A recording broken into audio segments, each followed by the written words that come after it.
o'clock. My printer's broken, so I have to read the agenda off my phone. You need me to read anything, just let me know, Mark. Okay. So first up is call a meeting to order and approval of the minutes of June 1st, 2023. Any edits, modifications with anybody? No. If not, do I hear a motion to accept the minutes as written? Oh, there was something. I couldn't see you, Russ, so I thought you were good with it. I know, and that's all right. I'm sorry. I was trying to find what it was, but I'm trying now. I got to think. I think it was the vote on the end of the meeting. It's all triple zeros. Oh, okay. Oh, really? Thought that was an interesting vote. I like that. All right, so that would be 4-0. 1, 2, 3, 4. Yeah, 4-0. Made me stay around for it. I missed that. I did too. Well, obviously, it wasn't fixed. All right. I made that change. So anything else? Anything else? All right, then. Do I hear a motion to accept the minutes as modified, amended? So moved. Is there a second? All in favor? Zulik, Yes. Barrington, Yes. Upton, Yes. Gregory, Yes. Smith, Abstain. Pasmato. Yes. Okay, next up is the proposed stormwater management permit regulations for section 43-2 of the South Road Town Code.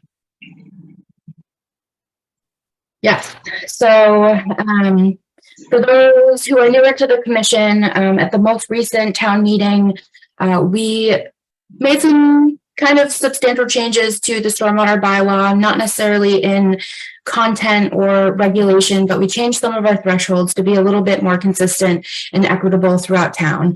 There is the old residential C district that a lot of those lots are only a half acre. So when we have that 50% threshold, they'd be only disturbing a quarter acre before they need a whole stormwater management permit.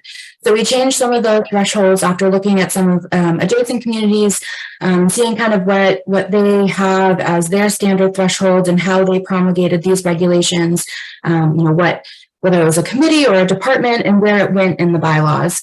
So previously the stormwater management bylaw was in the zoning code, which had some, conflicts in the past in terms of the building commissioner is the zoning enforcement officer.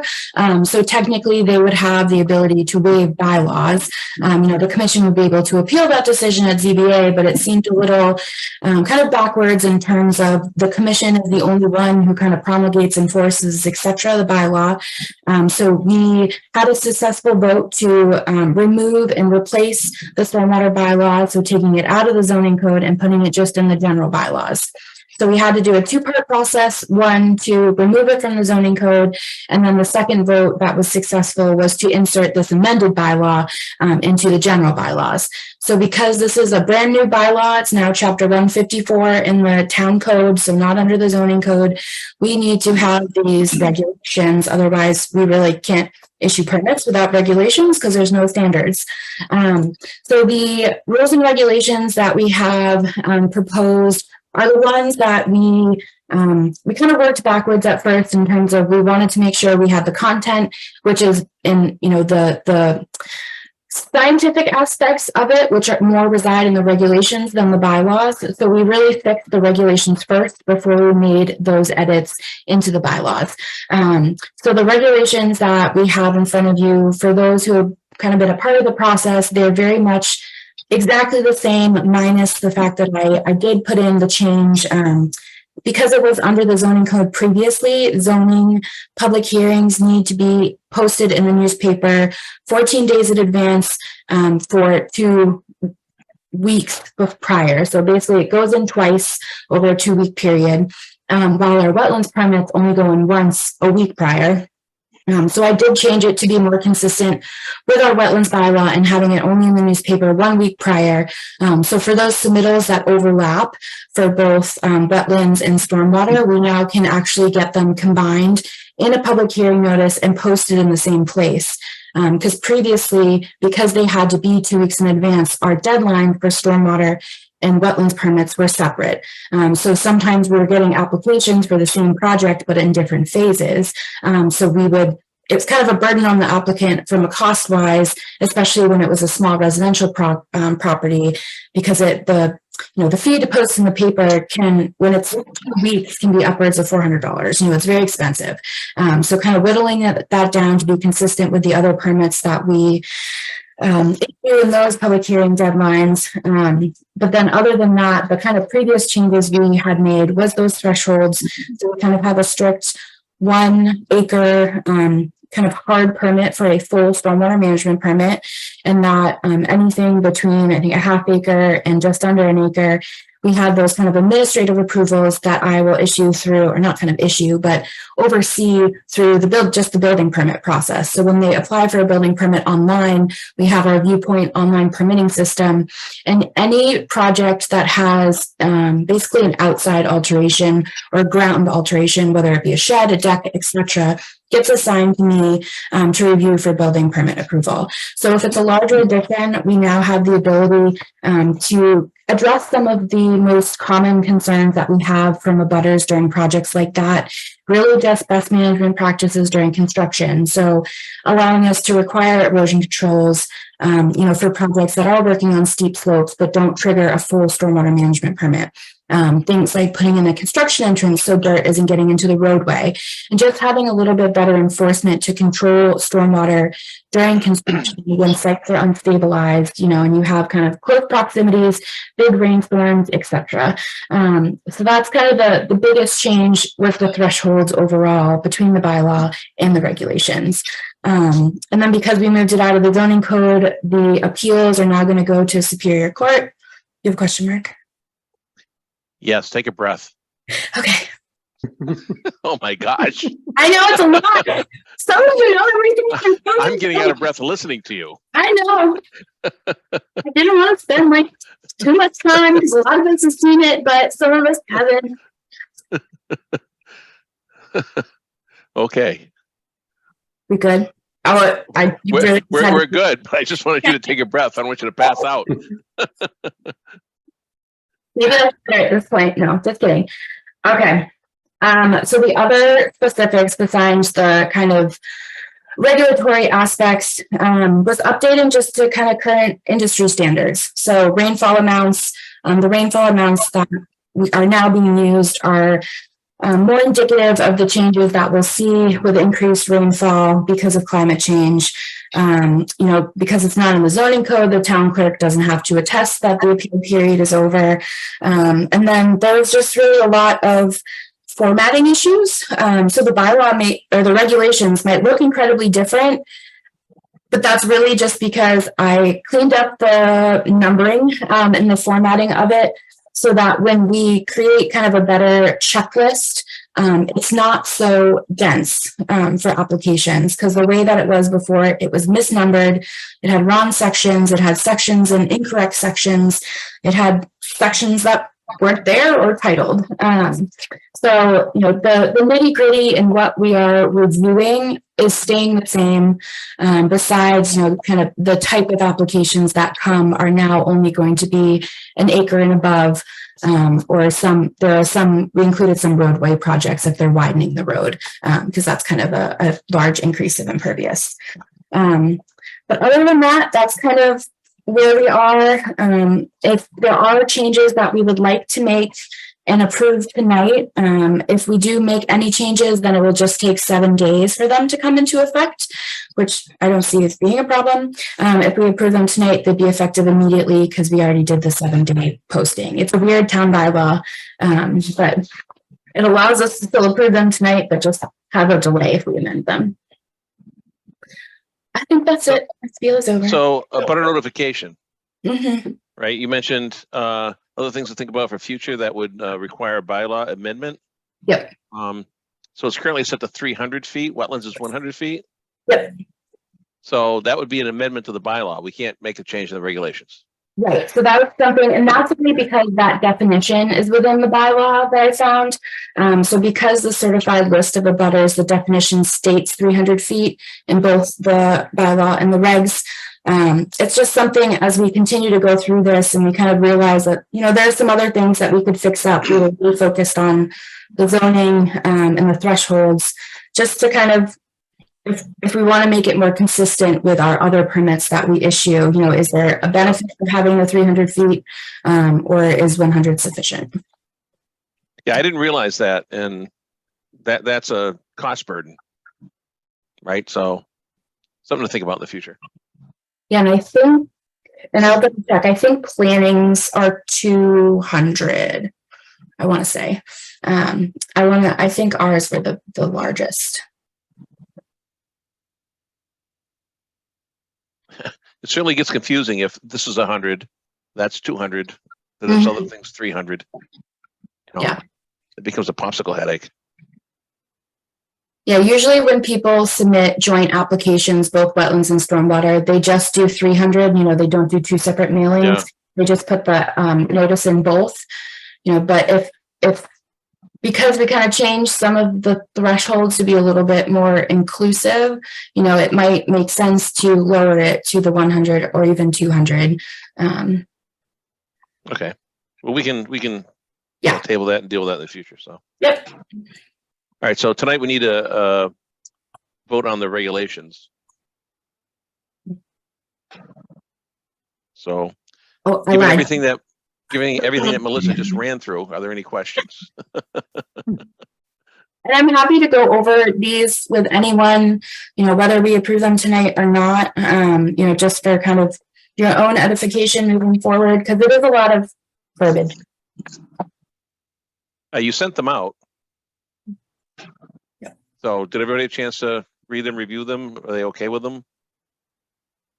And I did misspeak, planning board is also 300. So if they're submitting to major site plan, then it would be 300 regardless.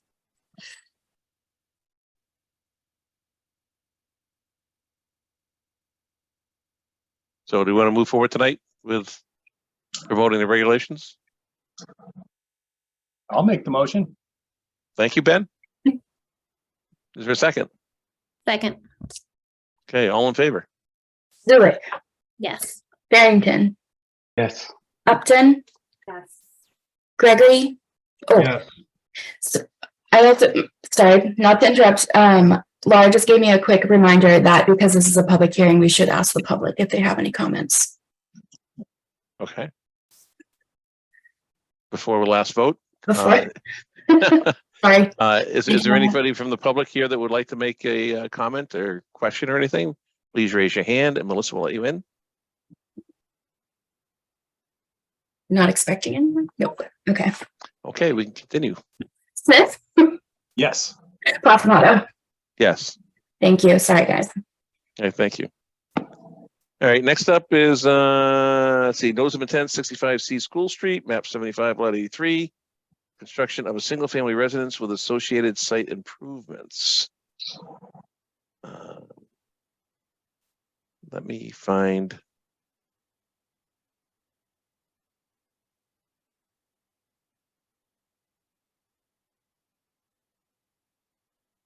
I think I need to read. Here we go. Nope, that's not it.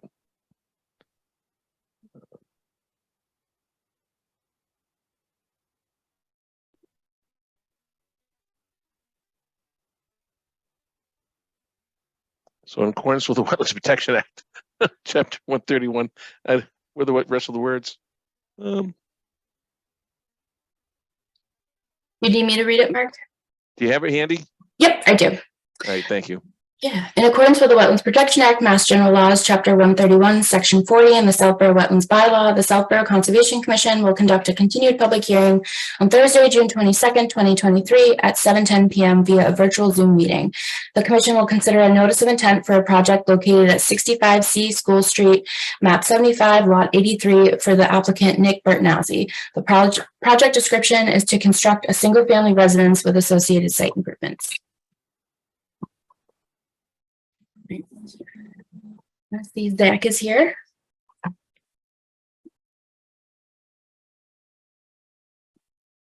Can I take it away? Ken, Excellent. Good evening. Zachary Bemis here with Engineering Design Consultants. I'm representing Nick Bertnazzi this evening. I know you all have seen the project at least once before.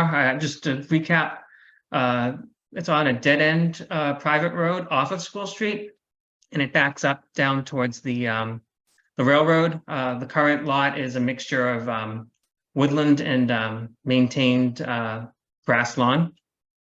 I know that Lucas Environmental had several comments, the most important being the 3 changes to the plan. The wetland flag locations have all been updated on this notice of intent and in the field to reflect the previously approved locations as shown on the ORAD plan. Also to the southerly end of the site, in a revision cloud area, they've shown the area where they propose to relocate temporarily all the arborvitaes and screen plantings that they have up near the roadway currently as the lot sits. They're going to maintain them there during construction, and then they intend to plant them along the lot line. I know since that's within 100 feet of the wetland area, they wanted to just know where that was. The erosion control barrier extends up, and there's a note that calls for there to at least be 10 feet of separation of undisturbed grass between the nearest tree balls of those plants and the erosion control barrier. And then I think the last comment of significance was where any material is going to be stockpiled on site from the excavated cellar hole.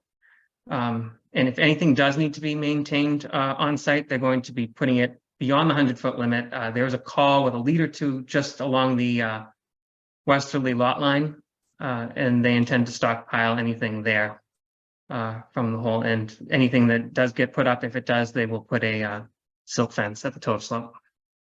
I think that was all the major comments. If there's anything else that the board members have any questions on, I'd be more than happy to take them now. Thank you. Let's see. Lucas Environmental, do you have any commentary in response? Yeah, this is Joe. I did have a chance to review the revised plans, and I think everything looks like it was adequately addressed. The wetland line looks to be correctly located now, all the flag locations. And I did have a question. I wonder if a little more information could be provided on where the trees are proposed to be replanted. I see where they're going to be stored until they're replanted, but I didn't see necessarily a note on where they were going to be replanted. Other than that, I don't have any outstanding issues with the proposal at this time. All right, thank you. Anybody else have any questions, comments? No. Any questions or comments from the public? Please raise your hand and Melissa will let you in. Nothing? Nothing. Okay. So I think at this point we close the hearing.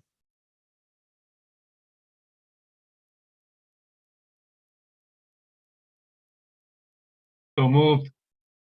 Thank you. Is there a second? Second. Okay.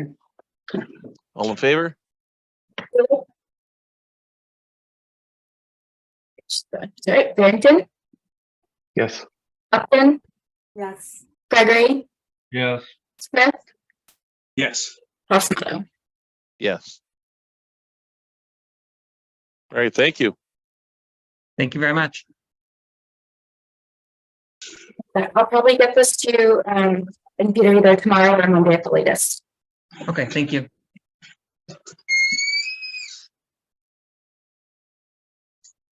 All right, so Melissa, that's all we have for public hearings for the evening. We have new and or continued business. I know we have a violation of 38 presidential, and you're expecting them to be here. Yeah, I think Zach's here for 6 to 8 Turnpike. And I think there's the engineer just for 16 Richards, which should also be pretty quick if you want to do those first. Okay, sure. Let's do those. So I did go out today and take a picture of 6 to 8 Turnpike. They did fix the rut. It's kind of a prettiness factor at this point. It hasn't eroded, it wasn't really eroding before, but there was kind of that rut that we wanted to have rectified. So they have fixed that.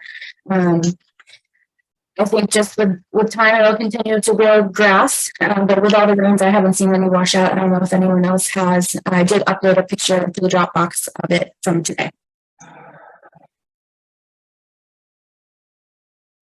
Russ, have you been by? Only at speed. So no. What speed would that be? Never mind.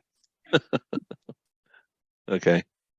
It's more about what was behind me or what have you at speed. I see. Drag a machine, think about. Got it. All right. So it's been 3 weeks since we continued this to see if we get some good growth. Sounds like it's happening. It's growing. You continue to think it'll thicken up. So Yeah, I mean, because we did have to disturb a little bit to fix the rut. So, for what it is, having been disturbed less than 3 weeks ago, it looks good and it's going to continue to. Even with all the rain we've had, I haven't seen, any movement on that little section. yeah. Okay. All right. So any questions from the commission members?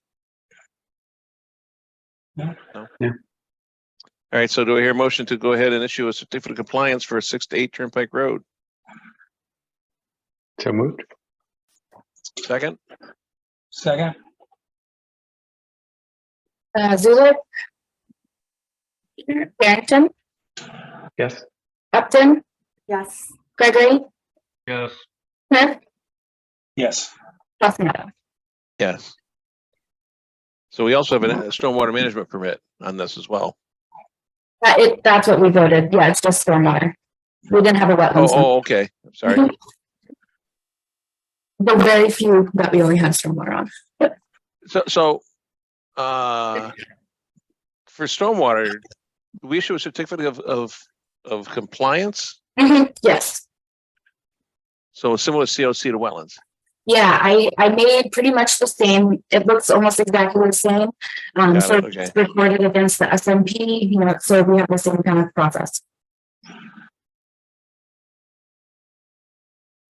Got it. Okay. Okay. And then next up was it 16 Richards Road?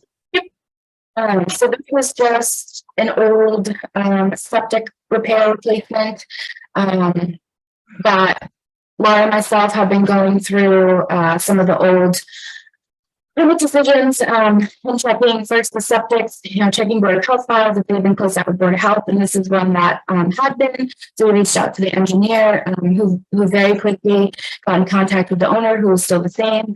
Since they have those as-built and everything ready, they submitted with the required documents and fee. So they put in their request for the certificate of compliance. The project or the site is still in compliance. Nothing has changed. It's septic's good. Grass is there for sure. This is about, I think this was like a 2001 permit. Okay. So this is for notice of intent. Yes. COC. Yep. Yeah. All right. So do I hear any questions first? Nope. Okay. So do I hear a motion to move for COC for 16 Richard Road? So moved. It's a second. Second. All in favor? Zulik, Yes. Barrington, Yes. Upton, Yes. Gregory, Yes. Smith, Yes. Fasenado. Yes. All right, Dan, we'll get that to you probably tomorrow or Friday. What would you like to do next, Melissa? Presidential, please. I'm gonna move the homeowner over.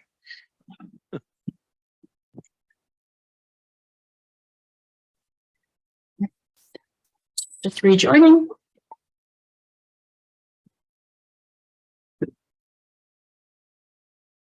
So just as a background, while they load in, after our last meeting, I did meet with the homeowners.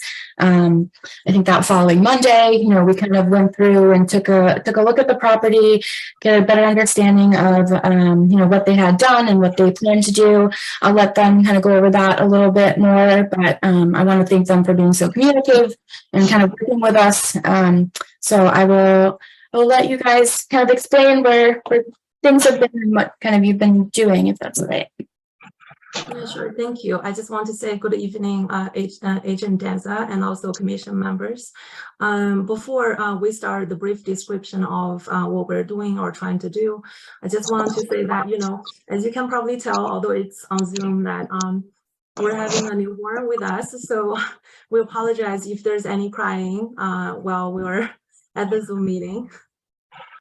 Well, there's two. Oh, congratulations. I just noticed. Awesome. Where to start? I think we moved from the southern part of the country to Southborough a couple of years ago during the middle of pandemic. So during the middle of pandemic, given that we haven't been here for very long, so we haven't had many projects that we're thinking about or have done. But there are two things we do want to accomplish, and those projects are centering on how to improve our yard or lawn. So one project that we're looking to do is the drainage system. Because as you know, that drainage is considered as environmentally beneficial practice. So we want to make sure that we can improve the drainage in our yard so that it can help the soil and also can help the landscaping and also can help, most importantly, our home foundation. The second thing or the project we're trying to do is sand leveling. So sand leveling actually is not widely used as one environmentally beneficial practice. However, it does help with drainage and also the lawn. So those are the two major projects we are trying to do. Anything else? Melissa, I might need some help in case I forgot something. Yep, that's right. I think, just some standard kind of yard edge kind of cleanup of some scrubby stuff. But I think just to, I think you have a planting area with, they grow their own food. They have the garden out there. So it's just to kind of, I think you were improving kind of the workability space in terms of all of the yard. The wetlands do come up pretty close to where the edge of lawn is, just the way that the house was built. So there's not kind of a lot of room to work in the back. So it can be a little bit constraining. But yeah, I think you covered it. Thank you so much.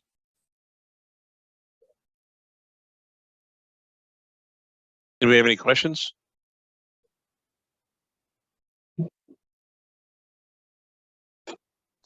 Melissa, do you have any commentary?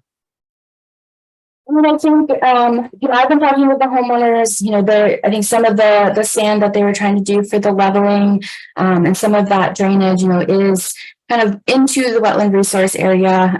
So they have been working, I asked them to kind of cease work and pull some of that sand back. They hadn't, it's not your typical kind of fill situation where usually a lot of that native soil is ripped out as well. It's really just kind of put on top. So it's very clear, I think, and the ability to remove the sand, it's not going to be an elevation change because the original elevation and ground is still there.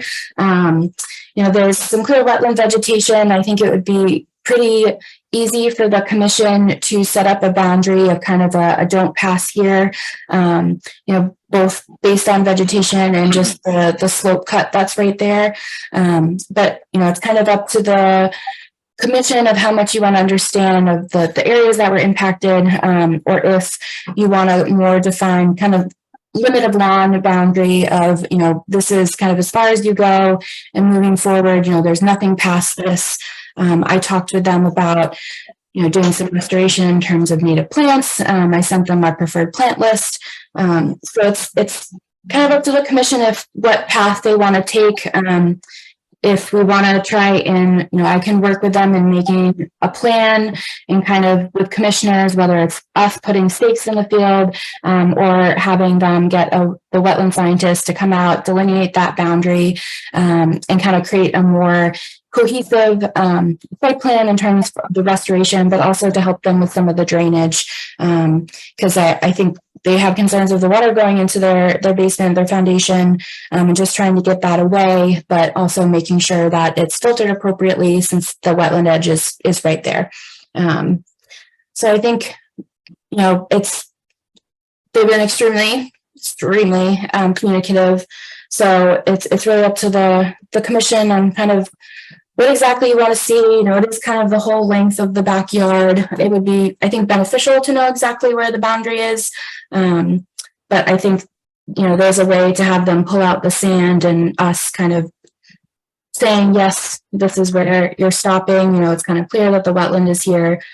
This is where the existing limit of lawn was, so put it back to where it was, install some plants, etc.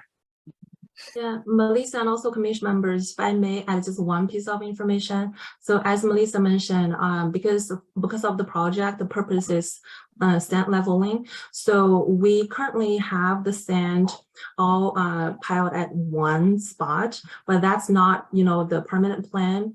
And our plan is to, according to the practice, is to use a little bit of sand to fill the low spot in our lawn, like here and there. So a lot of our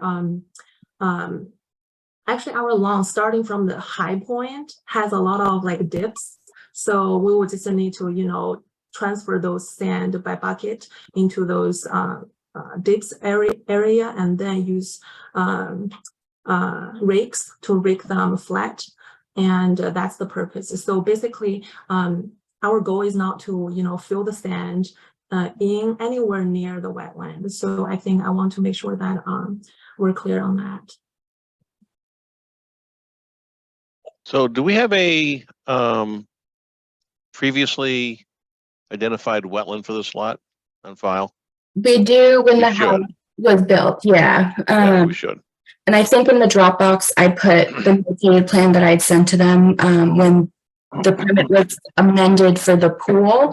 So I highlighted some of that. I didn't have the physical copy, is probably in the basement, so we're working off what was just scanned in. So it's a little light, but yes, there is that previous line available. Okay. And so we're not looking for an RDA here, an updated RDA. That's always an option if that's something that the commission is looking for in terms of getting the work permitted, or we usually go two ways, whether we ask them to file kind of that notice of intent RDA, or we just work through it as the violation restoration. We have a little bit more teeth when it's under a restoration violation, because the notice of intent, you kind of give them, okay, you have the 3 years, to do this. While on the violation side, you can set those timelines a little bit better. But that's always an option to have them file something for an application. And from our point of view, we really would like to just follow the guidance from the commission members. And it sounds like, we have the same jurisdictional and enforcement authority under an RDA or the enforcement scenario, but with homeowners who have been so accommodating and so willing to work together, I think that would lessen the burden on you, Mrs. Lee, just to go forward with the we call it the enforcement route, but it's really, sort of teaching you about what what the regs are in town and helping you find a good way to comply.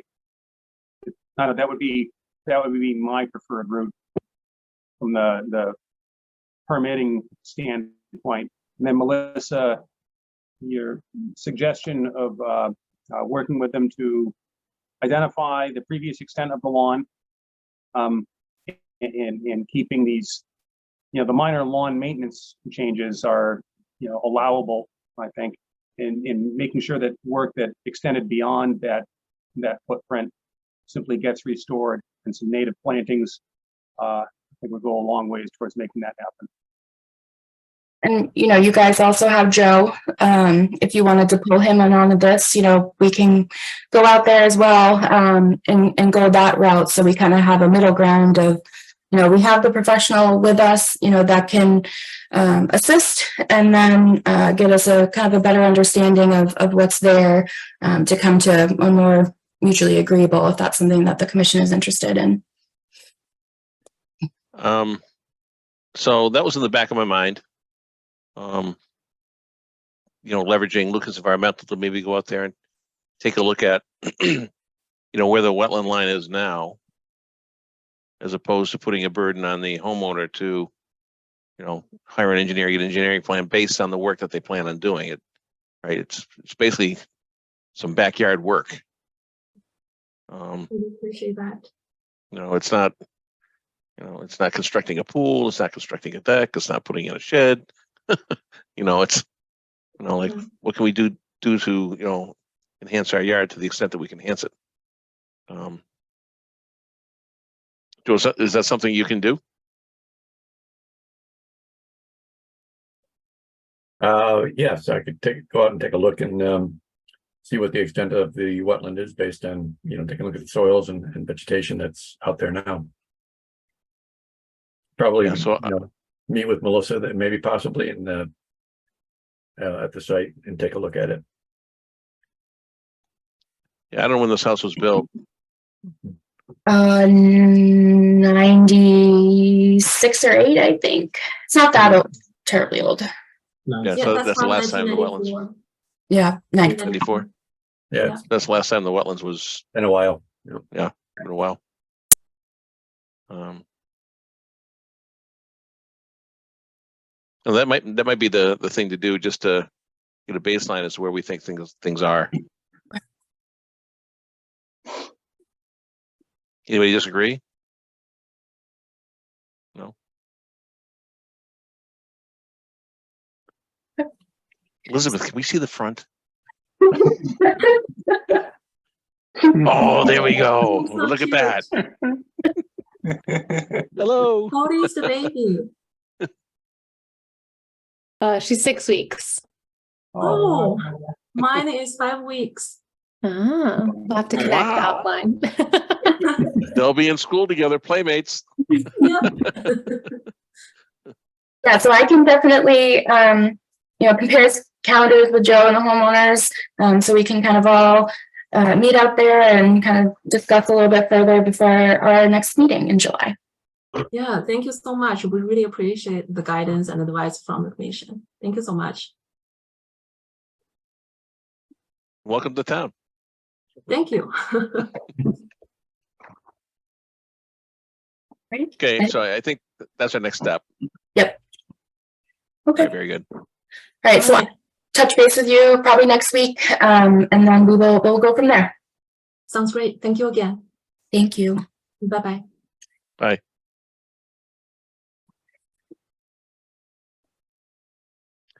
All right, Melissa, what do you want to do next? I don't know. Oh, extension for 10 Turnpike. Joe, is there anything else we need you for? I don't think so. I think so. I'll let you go. I'll talk to you next week though about We'll presidential. set something up. Yeah. All right. Have a good night, everyone. Yeah, have a good night. Bye-bye. Yeah, we can do the extension for 10 Turnpike for the stormwater. They requested a 3-year extension. They did fix at least the majority of the erosion controls that I could see from the road today. I didn't go in because they had the gate closed. What was I going to say? Oh, they're a little bit behind because during COVID they had the labor and the steel shortage, but they're finally pretty much on the way. So they are asking for the 3-year extension just to finish out the project, and that's about it.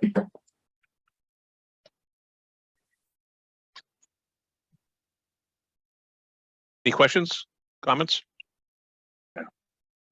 So just one question. So I didn't find anything in the Dropbox for this, so I went to the Registry of Deeds. It looks like this was June 2019, so they're beyond the 3 years. Is this the COVID extension that we're, okay?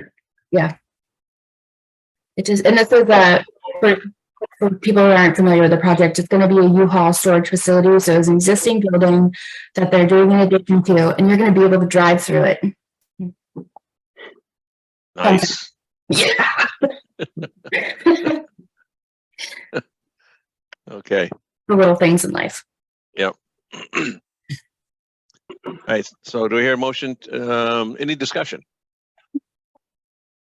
So that's for 3 years. All right. So I hear a motion to issue a 3-year extension. So moved. There's a second. Second. Second. Okay. All in favor? All right. Zulik? Oh. Yeah. Yes. Harrington? Yes. Upton? Yes. Gregory? Yes. Smith? Yes. Passmata? Yes. Awesome. So next we have so we found about 5 stormwater management permits that had been reviewed, had been issued certificate of compliance for the wetlands permits, but not their stormwater. So we went back, we checked minutes as well, just to make sure it wasn't kind of an admin error. The minutes all just reflected the wetlands permits. So what I have proposed is if you guys either wanted to discuss or possibly issue these certificates of compliances, we would hold on to them. We wouldn't just kind of release them to the current owners unless they are requested. But all of these we do have as-built for. Either Fusnonia or Lucas or both have reviewed them for compliance, and they are well since developed, I'll say. And why wouldn't we just issue them then? Why would we sit on them? I don't know. That's why I put them on here. Just to kind of close the loop, because in our eyes, on the admin side, they look open. I think the original reason possibly they weren't caught when the wetlands were closed out, it doesn't look like some of these were recorded at the registry. So that's why we're going to hold on to them. And if someone comes back to request them, they will need to record the SMP decision and then this on top of it. Okay. To close us out on the internal, because everything has been reviewed, everything has been determined to be in compliance, but the paperwork just didn't jive at the time. So we're going to close it internally, issue a COC, but not release it unless it's requested and like the actual kind of request comes through, then we would. So why wouldn't we release it? Is there a cost associated with that? I mean, we could. I think it just would go into the void. So, because no one officially requested them, there's not like one person to give them to. So we're not releasing them mainly because there's no one's asking for them right now. Does that make sense? Well, but we want to get them off the burden on the deed. So I think a lot of these weren't recorded, and that was the Yeah, problem. I was just gonna say that. Okay. It won't come up in a title search because they Right. already recorded. Yeah, so it's Oh, okay. All right. I think that's probably why the original request was never put in, because they were checking off their booking pages. All of the planning decisions, all of the other Concom permits show up. Just on these 5, the stormwater don't. Okay, I see. Because we've been trying to link projects between SMP and wetlands, for the ones that overlap, and make sure Sure. that kind of both things are closed out. But Well, let's clean them up. clean them up. What's the first one? 48 Main Street, which was Faith School. It was Any conversation? No. All right, so do I hear a motion to issue the certificate of compliance for the stormwater management permit for 48 Main Street? Mhm. So moved. Second. All in favor? Rubik, Yes. Barrington, Yes. Upton, Yes. Gregory, Yes. Smith, Yes. Passamato. Yes. Mark, I think even if you wanted to do these all as a bunch, we could probably do the last four, unless there was one you wanted to pull out. I have no need to pull one out. Right.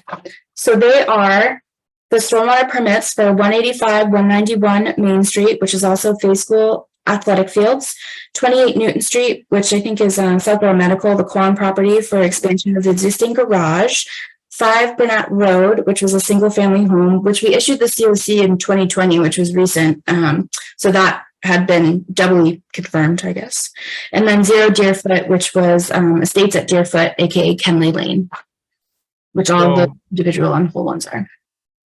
What'd you say, Russ? I worked for Mr. Kwan on Southborough Medical at one time, and I don't know whether this was that project or not, so. Oh, okay. So just Recusing? refuse. So I should probably recuse myself from that one, correct? Yeah. Yeah. All right. So take that one out of the bunch. Okay. So we're doing Faith School on Main Street, 5 Burnett, and 0 Deerfoot. Okay, do I hear a motion? So moved. Second. Is there a second? Second, okay. And all in favor?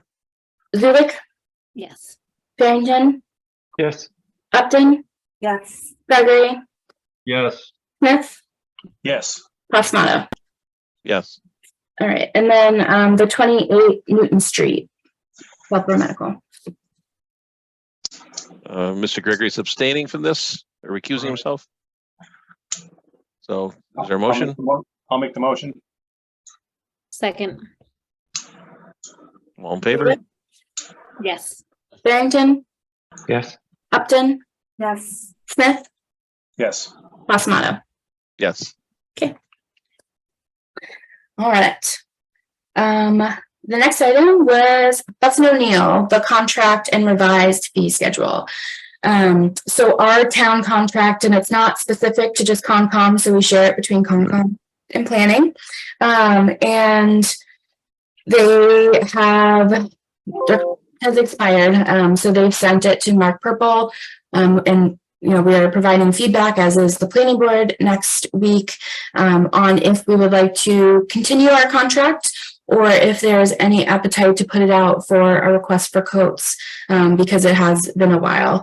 I think our last contract was in 2018. So the fee schedule as well has been updated.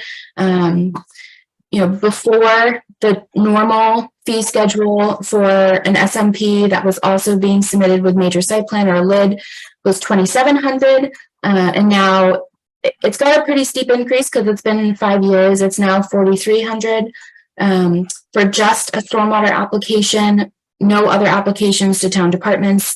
It was $3,500 and now it's going to $5,100.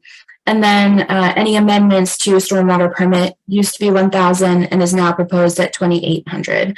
And I can confirm that, Butts and O'Neill works a little bit differently than Lucas in terms of they set these kind of pre-fees. They send us a task authorization. So once we get the peer review fees, then I sign off allowing Butts and O'Neill to continue or to begin review. And they do not go over that cap unless it's going to cost kind of extended more time, and then they send an amended task authorization. So they have kind of consistently gone over those costs. I think they've eaten it quite a bit. So I think the costs are kind of relative to what's industry standard right now, but it is a pretty big jump from where we have been because it's been 5 years. So they just kind of wanted some input of if we have a mic request, O'Neill, or if we might want to put out a request for quotes. Discussion. It seems to me that those are sizable increases, even if it is 5 years, some are more than double. I think that it would be advisable and responsible to request quotes. Melissa, when's the contract up? Actually, I think it expired in April. So it's something that kind of we realized after the fact. So they are still kind of working at the existing rates. They're not going to leave us high and dry, thankfully. Okay. And what's the planning board thinking about doing? My understanding from just talking quickly with Karina is that they have a good relationship. I think they're looking to extend the contract. We've had some concerns about the lag time in terms of reviews coming back. They've been kind of short-staffed lately. I think that's been the biggest issue, just kind of on getting reviews back in a timely manner. But my understanding is I think, and they haven't talked about it yet, I believe it's on Monday or Tuesday, that they will recommend to continue the contract. So I have three thoughts. One is, I agree with Melinda, going from like 1,000 to 2,800 is a little bit of a steep jump. I mean, that's, come on, even if it has been 5 years. That's one. Two, I do like being aligned with planning board where we can share some expenses on things with respect to reviews. And if we go a different way, then planning board is paying one reviewee, we're paying another reviewee, which is going to be an increased cost. But I also do like, sending it out for bid to see if Fuss and O'Neill is competitive at these new rates. And I think the stipulation can still be that it's a share because it's only one contract. And I believe that Mark Purple is the one who signs it. So if we put out the quotes, it's not taking away from the ability to share a reviewer. Yeah, I mean, given the steepness of the rates, in my opinion, I think we should test the market. Yeah. And they have been late on some things, and they have had some resource issues. So I don't think it's. I'm sorry. Go ahead. Was it?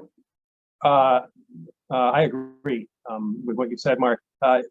Melissa, how much work is this going to be on you and potentially Karina to get an RFP together?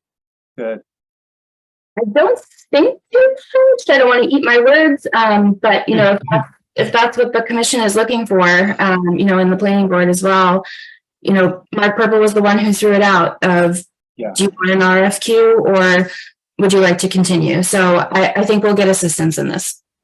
I mean, what we're talking about effectively, these are permitting fees that applicants pay, and part of our job is to look out for the citizens of Southborough. But this would be some of these. What a shock! You get putting in a new septic system, and you're on the hook for $2,800 on top. Yeah. Although also think about it in terms of the changes to the thresholds and the projects that would now be applicable to this. Yeah, but it still is a large jump. Yes. Yeah, it's close to 200%. Yeah. I mean, that's. I know inflation's high. I get all that, but when there's tardiness on reviews, and they're going to come back and charge 200% more almost, and it's a healthy exercise, right? I mean, and it could be a negotiation point. Say, hey, we want to test the market. We like your review, we like what you do, and so forth. Maybe they come back and with a better proposal. And just also, I'm sorry, Melissa. I just was going to point out with a price increase that big, this may not be in some of the lags that we've had. This may not be. We may not be their most important client, and this may be something of a Hail Mary. Well, we'll do the work for them if they're going to just be a little simple about it. Right. They're going to overpay. Yeah. And also just as a point of clarification too, these are peer review funds, so anything unused does get returned to the applicant. Just as a reminder for those kind of new to the game as well. So it's not set, they don't dictate our filing fees. So our filing fees are still going to remain the same. This is only related to peer review costs and review of applications. Okay, yeah. But even that said, to Ben's point, we have a responsibility to do the due diligence and make sure that, the reviewees or our peer consultants are competitive. Absolutely. All right, so I will report back to planning and Mark Purple that our preference is to kind of get bids, quotes, just to kind of see what other industry standards might be out there. That's the waters. Test the waters. Thank you. You're welcome. All right. To wrap it up, So I just put a couple of things. Rusty, you have something? speaking of requesting prices, where are we at with the farm dump cleanup? So, yes, that is on my list tonight too. So for the farm dump, I've been working with Taylor from TRC. So we have all of the treasurer has all the approval letters he needs submitted to the borrowing company. So we are now available to withdraw money after July 1. So Taylor and myself from TRC are working on the bid package. We got a lot of great town specs from Par, who does a lot of the town engineering. So we're getting there. I think hopefully July the bid will be out. A request for bid. I'll be right back. I gotta put the dog out. He's barking. Sorry. Got his hand up. I like how he's the chair and he's raising his hand for me to call on him. I like this. Yeah, so I think I don't want to clean up a mess on the floor. I'll be right back. but no, Russ, we're getting ready soon. It's really just putting the formalities together and kind of waiting for that July 1 fiscal year to hit so we can legally be allowed to take the money out, sign contracts so that we can spend money only in the fiscal year that we did the work, which we have to. So moving around that route, I think I had something else about Breakneck Hill that I don't remember. But otherwise, our dues are coming up July 1. Is there anyone interested in a handbook code for the online handbook? Melinda, Kevin, Yeah. Is there anyone else that needs a handbook? I have the one from last year. Is it substantially different? No, it expires every year. So if you want to re-up it, the code I think just adds on to whatever your expiration date is. So it doesn't set you into like the day you buy it. Oh. So if you want another one, it's $15. We have the bunnies. All right, so I got 3 thus far. Is there anyone else? Going once? All right, I will do 3. And coming up at our next meeting, which is going to be July 13th, we finally have town council coming to discuss 84 Main Street. So we will be going into executive session. For those a little bit newer, Melinda, I don't think we've talked about it since you've been on. 84 Main is the old Garfield estate, the big mansion with the Golden Gate. So there is a preservation restriction that the commission holds on a portion of the property where that pond is. And essentially that restriction, the commission holds and states that no structure shall be within that area. That is where kind of that generator building currently stands. And I think a gazebo and small thing, not small, but things such in that nature, where the preservation restriction explicitly states no structures, etc. So we are going to talk with town council about our options moving forward. One of the kind of recommendations or one of the alternatives that the owner has proposed that we can talk about with town council is if we were to change the preservation area kind of for every foot that they have encroached, they would designate 2 feet, in a congruent but different kind of area. So it would still be touched to the original area. So that's kind of one option we can discuss, whether it's full enforcement and we require them to remove it, or if there's some other alternative. So unless we are not available. When we do executive session, we usually start at 6:30. Is there anyone that would be unavailable on the 13th to start a little bit earlier? And it would still be on Zoom. We would just lock the room, so just us and them would be here. I can do it, but I won't be on camera. Okay. I'll let it go. Thank you. I appreciate it, Melissa. It worked for me. Okay. Yeah, I'm All right. good. Awesome. So I will confirm with town council that we will start at 6:30. Providing I get sworn in. Oh yes, if you got reappointed, please go get sworn in again. Do we get appointed or no? Oh shoot, I don't know. I I haven't don't been know. aware that I thought they were gonna do that on Monday. I'll double check. I haven't been made aware by the select board if they reappointed anyone yet. I ran into Sam Stivers at the transfer station, oddly enough. He's never there. On Saturday. He's always there. And he was unaware. So So it must not be till the next meeting then. I'll double check on that. Melissa, was I reappointed this year? Do you recall? I think it was you, Mark, and Liz, because they only signed her up for a year. So I think so, yes. Okay, thank you. But yeah, I will double check and I'll check in with all three of you. And then the sounds only like you didn't hear anything, Ben. So I didn't hear anything. Yeah, I didn't hear anything either. Yeah. No. So Neither did I. And I even checked my town email, so feeling confident. I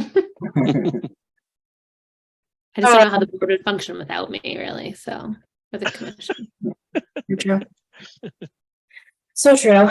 Okay. So the last item I have is just about Zero Pine Hill, where we recently approved the installation of an irrigation well.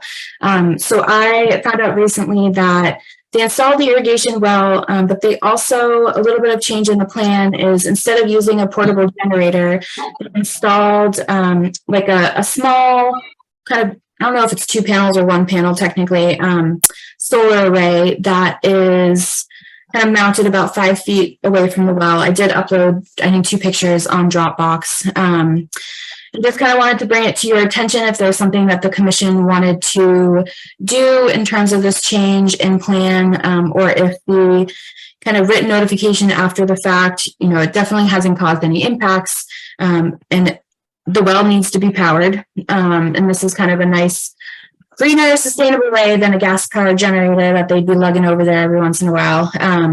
So if the commission is kind of satisfied with a small, I guess, administrative change, but just really a note in the file, he had to also submit for a building permit. So I haven't signed off on that yet before I talk to you guys. Wanted to make sure, you know, we were following the consented path. I think they mentioned both options when they came, so Did I'm they? not surprised that they went with Okay. solar. Yeah. But he had talked about a portable solar panel system, right? And this is sort of a permanently installed one. Yeah. And it's not the biggest change we've ever seen for sure, but it is a change. And now that he's a selectman, maybe he should be get needled just a teeny bit, you know. He's got to keep us informed what's going on, you know, when it's a permanent issue like this. But it's a change for the better, because with a portable generator, my big concern would be a fuel spill, something like that, you know, adjacent to the wetlands. This eliminates that possibility. It's great. And it's stabilizing well, you know, it's growing in real fast around it. So there wasn't any erosional issues. It was where they were already disturbed for the well, you know, it's about 5 feet away. So it's not like it was outside of the scope of limit of work or things like that. They didn't do any additional disturbance to install the solar for the well. So if to Kevin's point, he provided us with 2 options, either a gas generator or a solar panel, as a possibility, then there probably doesn't need to be an amendment. But if it was a gas generator they were going to drag over there and now they went to solar panels, I think we should have an amendment. Okay. I'm Especially just to Ben's going by point memory, where, so you know, I could check. he's you know, he's on the select board now, and we want to make sure that our leaders follow rules. I think either way, if you guys wanted to, you know, either make a vote or even just come to a consensus, you know, I can memorialize that in both the building permit sign off and kind of within our internal files as well, with a follow-up kind of memo for Al to have. Just that, you know, we reviewed the change, you know, it's within the limit of work. Please notify us, you know, going forward of any additional work within jurisdictional areas. So just out of curiosity, it's all built, but the building permit hasn't been signed off yet? So yes, it was installed without a building permit or an electrical permit. So he was talking with the electrical inspector, and that's how we kind of came upon this information. Okay, Well, it's kind of an after the fact building permit. So that's kind of where I have the ability to still comment on the approval. all right, I see. Mhm. Could we condition an approval here upon the receipt of a request for an administrative amendment from the applicant? He kind of did that with his email. I don't think he put it explicitly in there, but I'm sorry, you're right. No, that's right. He did send, I'm sorry. Yeah. So he did send the email. So that, okay, that is a request. That is, okay. My bad, excuse me. no. Yeah, because after I talked to him, he sent that as a very quick. I mean, to Ben's point, I think the solar panel is a better option than something that can leak and spill and. For sure. Oh, yeah. And it's Yeah. quiet. Very quiet. So what do we need to do? If you would like to make a formal vote, we can. Otherwise, as long as there's no disagreement, you know, I'm happy to take the comments here tonight, and I will kind of comment on the building permit, what we've discussed in terms of the solar is approved as an administrative amendment, and I can do a memo both for our files and to send to Al. Because I'm not sure there's anything in front of us formally to vote on. He did send the email, you know, kind of with what was done, or you can make it contingent upon official request, I guess. He's happy to provide anything that the commission kind of needs to follow up. I mean, we could also choose to interpret his email as a request for an administrative amendment by somebody who just doesn't know the correct lingo to. Mhm. All right, Ben, make the motion. I move that we grant the requested administrative amendment to install a permanent small solar array to power the irrigation pump at 0.0. Second. Okay. Oh, we got a second. Okay, good. Zulik, Yes. Barrington, Yes. Upton, Yes. Gregory, Yes. Smith, Yes. Pasmato. Yes.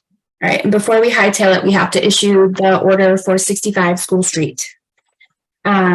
So the only other conditions that I pulled out in terms of special to this specific site, on top of our normal conditions, was the requirements for the yard waste within the 20-foot to be removed.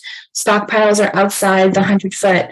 And then the conditions about the invasive management plan. So the standard conditions that we've been doing for this type of work is a pre and post invasive kind of report or summary is submitted so that we can determine that 75% removal rate. So it's monitoring for 2 years and a 75% success rate based on that pre-condition report of the invasives. So they do a survey of what's there and the abundance and location before they get started. We did this on the airstrip on Meadow, and I think one other recently that I can't remember. Did Joe have one more that he was recommending about cutting and painting stalks if they're doing invasive removal? Oh, about instead of just removal, if Something about woody stalks. Yeah.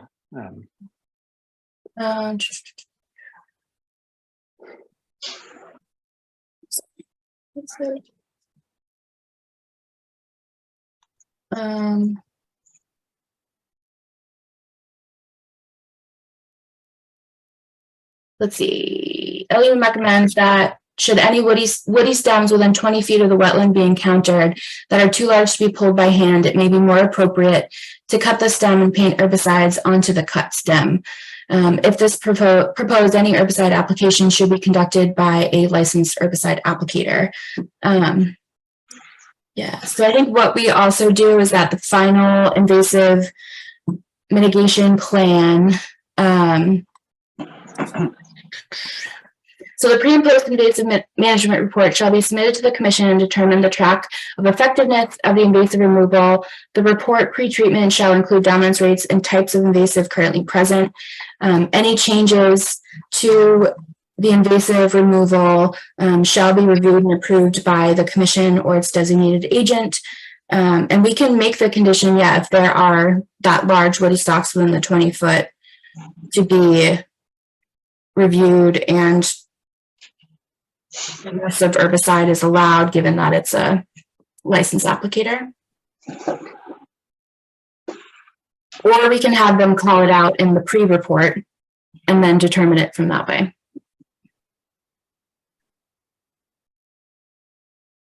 I didn't want to go against our expert, but yeah, so I have no idea which one's easier for you. Okay.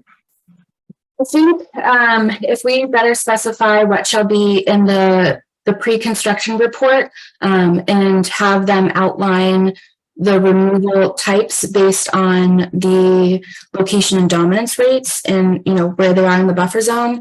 I've seen that. I think the one that they did on 26 Meadow is the best one I've seen thus far because they really got every plant. And they designated, because that was one where they had a choice of they spray or hand pull. And they made the justification of, okay, in this area, you know, because of the low dominance, we're going to hand pull based on the size. So that can be a requirement of that report before they get started. So we can further clarify that. Okay. Pre shall include, so the pre-report shall include methods of removal with the recommendation of large woody stalks within the 20-foot to be removed with the use of herbicide by painting, or just to be determined. To be worked out with the agent. Yeah. Okay, got it. All right. All right, so methods of removal within the 20-foot no touch shall be determined and approved by the agent prior to construction. Got it. Okay. Anything else? Yardways, stockpiles, invasives. One that I had. And the 2 years reporting for the invasives as well, for that 75%. So do I hear a motion as modified by Kevin? I'll move. Second? Second. All in favor? Zulik, Yes. Barrington, Yes. Upton, Yes. Gregory, Yes. Smith, Yes. Foxmono. Yes. All right, Russ, I'm done. I'm all set. Great. That's all I got. So in the Zulik household, is everybody sleeping through the night? Well, I had it happen twice, but that is it. So, and really she's not the problem. It's my two others that are like the terrors at night. So you've got three now. Yeah, got three now. Congratulations. Thank you. Oh yeah, very cute. 3 and on the Board of Health. Right. I have so much free time. Crazy. We're doing a townie list. All